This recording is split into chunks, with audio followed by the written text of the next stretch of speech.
Take a second to think about your friends, your family, including a few generations back. Most of you can probably picture someone that drank a little too much, a little too often.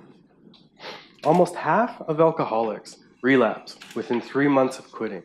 And historically, this relapse was thought to be motivated by withdrawal symptoms, where a person would resume drinking to ease the anxiety, tremors, and general malaise of sobriety. But what about relapses that occur after withdrawal symptoms have subsided? And many do.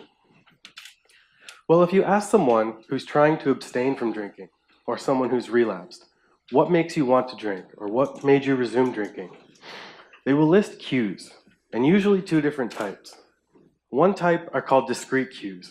These are things like the sight, smell, or taste of a preferred alcoholic beverage, the kss of a beer can opening, or the pop of a champagne bottle.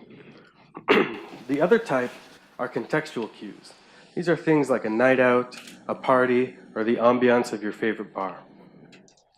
These discrete and contextual alcohol cues that could once be encountered unproblematically by the addict can become the difference between relapse and sobriety. So the question I asked myself in the lab is, what are the brain processes that control how people will respond to these discrete and contextual alcohol cues? I work with a rat model of alcohol seeking because rats have very similar brains to humans.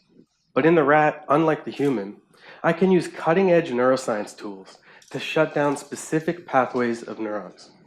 And I can do this at a time when the rat is presented with alcohol cues and observe how the rat responds. Do they scurry over to a dish where they used to consume alcohol or not?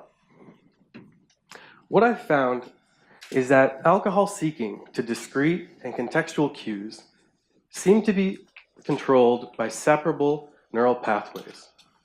So when I shut down one of these pathways, I reduce alcohol seeking, but only in response to that specific cue.